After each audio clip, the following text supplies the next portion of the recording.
नमस्कार दोस्तों, आज के समय में सेहत से जुड़ी परेशानियां तेजी से बढ़ती जा रही हैं और इन्हीं समस्याओं में से एक महत्वपूर्ण समस्या है नसों की कमजोरी, नसों में ब्लॉकेज, नसों में दर्द और नसों के दबने की स्थिति। यह समस्या अब आम हो चुकी है और लगभग हर घर में किसी न किसी को इससे जूझते हुए देखा जा सकता है। किसी व्यक्ति की पीठ की नस दब जाती है तो किसी के पैरों की नसों में दर्द होने लगता है। कुछ लोगों को यह समस्या हाथों की नसों में भी झेलनी पड़ती है। जब हमारे शरीर के किसी भी हिस्से की नस दब जाती है तो वहां रक्त का प्रवाह धीरे धीरे कम होने लगता है और उस क्षेत्र में झंझनाहट, सुन्नपन या लकवे जैसी स्थिति उत्पन्न हो जाती है। अब यह सवाल उठता है कि इस परेशानी का इलाज क्या है। अगर आपकी नसें कमजोर हो रही हैं तो इसके लक्षण कौन कौन से होंगे? कैसे पहचाना जाए कि नसों में कमजोरी आ रही है ताकि समय पर इसका समाधान किया जा सके?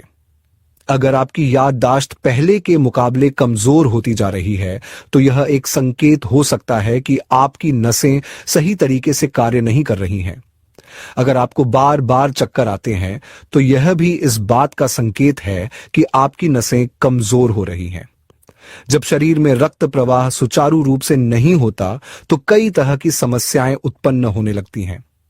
अगर आप अचानक खड़े होते हैं और आपको चक्कर आ जाता है या आंखों के आगे अंधेरा छा जाता है तो यह भी नसों की कमजोरी का एक बड़ा लक्षण हो सकता है। इसके अलावा पाचन से जुड़ी दिक्कतें, अनिद्रा और शरीर में रक्त की कमी भी इस बात को दर्शाती हैं कि आपकी नसें धीरे धीरे कमजोर हो रही हैं। अब यह समझते हैं कि नसों की कमजोरी होने के पीछे क्या क्या कारण हो सकते हैं। नसों की कमजोरी के 3 मुख्य कारण होते हैं। अगर इन कारणों को सही तरीके से समझकर संतुलित कर लिया जाए तो नसों की कमजोरी को दूर किया जा सकता है और भविष्य में इसकी संभावना को भी कम किया जा सकता है। विटामिन B12 की कमी। विटामिन B12 हमारे शरीर में नसों के लिए एक सुरक्षा कवच की तरह कार्य करता है।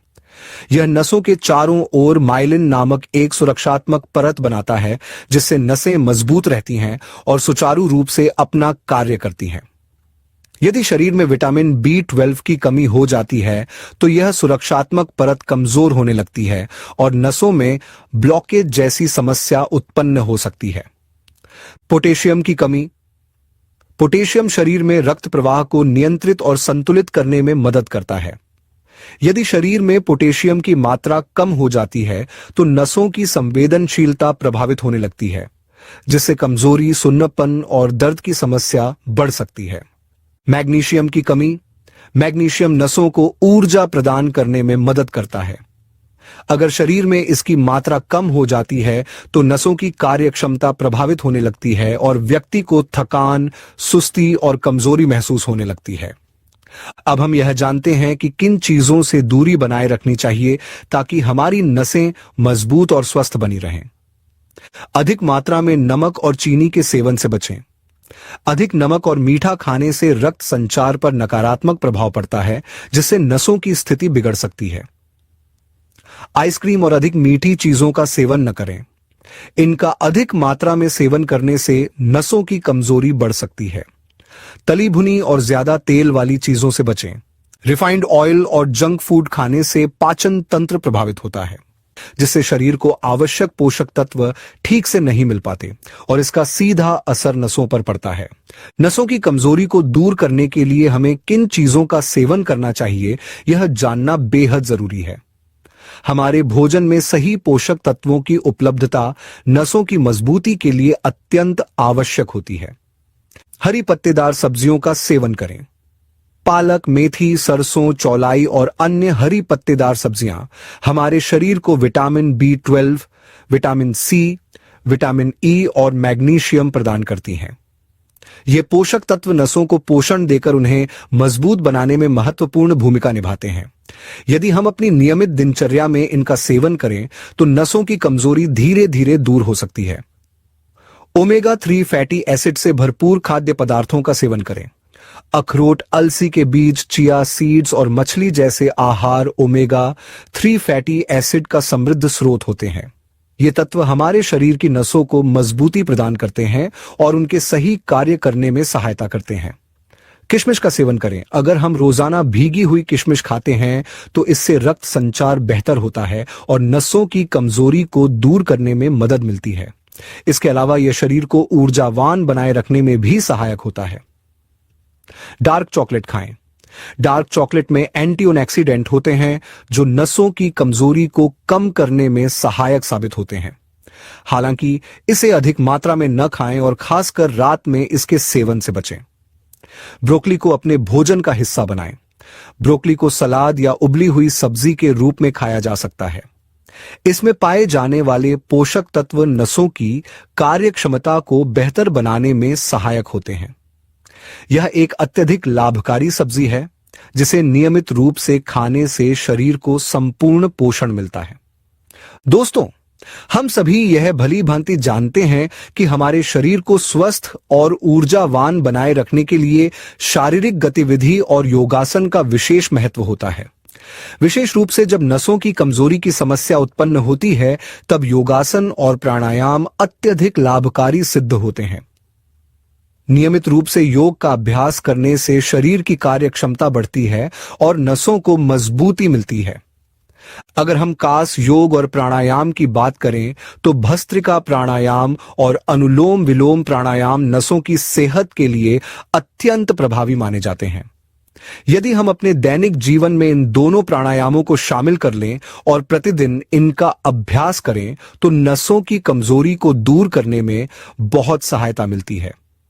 इनके अभ्यास से शरीर में ऑक्सीजन का प्रवाह बेहतर होता है जिससे रक्त संचार सुचारू रूप से चलता है और व्यक्ति अधिक ऊर्जावान और ताजगी से भरा हुआ महसूस करता है। अब हम उस विशेष उपाय पर चर्चा करते हैं जो नसों की कमजोरी को दूर करने में सहायक होता है और साथ ही शरीर में विटामिन B12 की कमी को पूरा करने में भी महत्वपूर्ण भूमिका निभाता है। इसके अलावा यह उपाय शरीर में पोटेशियम और मैग्नीशियम जैसे आवश्यक खनिजों की आपूर्ति करने में भी मदद करता है जिससे नसों को संपूर्ण पोषण मिल सके और वे अधिक मजबूत बन सकें। प्यारे दोस्तों, यह पोषक तत्वों से भरपूर चीज कोई और नहीं बल्कि कद्दू के बीज हैं जिन्हें अंग्रेजी में पंपकिन सीड्स कहा जाता है। अक्सर लोग यह सोच लेते हैं कि यदि वे इन बीजों का अधिक मात्रा में सेवन करेंगे तो उनके शरीर में जल्दी से सभी आवश्यक पोषक तत्वों की पूर्ति हो जाएगी और नसों की कमजोरी जल्द ठीक हो जाएगी। लेकिन यह एक गलत धारणा है क्योंकि किसी भी चीज का अत्यधिक सेवन शरीर के लिए हानिकारक हो सकता है। इसलिए आपको प्रतिदिन केवल 1 चम्मच कद्दू के बीज खाने चाहिए। इससे अधिक मात्रा में इनका सेवन करने से बचना चाहिए क्योंकि ये बीज पचने में भारी होते हैं और ज्यादा खाने पर अपच, गैस या अन्य पेट संबंधी समस्याएं उत्पन्न हो सकती हैं। वैसे तो सभी प्रकार के बीज पचाने में थोड़े कठिन होते हैं, इसलिए इन्हें संतुलित मात्रा में ही लेना चाहिए। यदि आप चाहें तो इन बीजों को हल्का सा सूखा भून सकते हैं जिससे ये स्वादिष्ट भी लगेंगे और आसानी से पच भी जाएंगे। इसके अलावा आप इन बीजों को पीस कर पाउडर बना सकते हैं और इसे 1 चम्मच दूध में मिलाकर सेवन कर सकते हैं।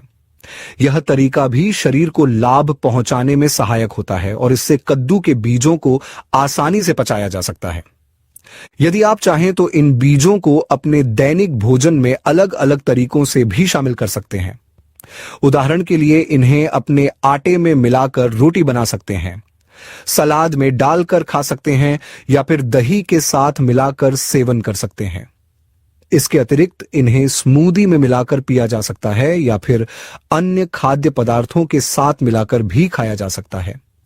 आप अपने स्वाद और सुविधा के अनुसार किसी भी तरीके से इनका उपयोग कर सकते हैं, लेकिन इस बात का विशेष ध्यान रखें कि प्रतिदिन केवल 1 चम्मच ही लें, इससे अधिक न खाएं। इसके साथ ही यह भी याद रखना आवश्यक है कि कद्दू के बीजों को कभी भी अधिक तापमान पर पकाकर नहीं खाना चाहिए।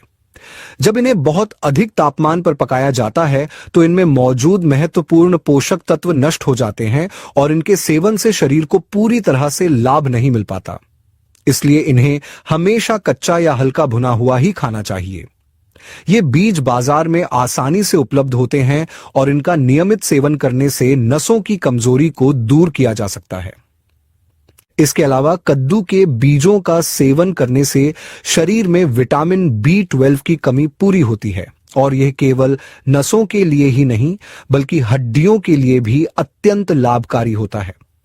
इन बीजों में भरपूर मात्रा में पोटेशियम, मैग्नीशियम, आयरन और कैल्शियम पाया जाता है, जो शरीर को संपूर्ण पोषण प्रदान करते हैं और व्यक्ति को अधिक ऊर्जावान और स्वस्थ बनाए रखते हैं। इसलिए प्यारे दोस्तों, यदि आपको नसों में ब्लॉकेज, कमजोरी, झुनझुनी या सुन्नपन की समस्या होती है, तो आपको कद्दू के बीजों का सेवन जरूर करना चाहिए। इसके अलावा अपने आहार में हरी पत्तेदार सब्जियों को शामिल करें और नियमित रूप से भस्त्रिका तथा अनुलोम विलोम प्राणायाम करें ताकि आपका शरीर मजबूत और स्वस्थ बना रहे। दोस्तों, आज की यह महत्वपूर्ण जानकारी यहीं समाप्त होती है। यदि आपको यह जानकारी उपयोगी लगी हो तो इसे अपने दोस्तों, परिवारजनों और प्रियजनों के साथ जरूर साझा करें ताकि वे भी इसका लाभ उठा सकें। हम फिर मिलेंगे एक नई और लाभकारी जानकारी के साथ। तब तक के लिए स्वस्थ रहें, खुश रहें और अपने शरीर का अच्छे से ख्याल रखें।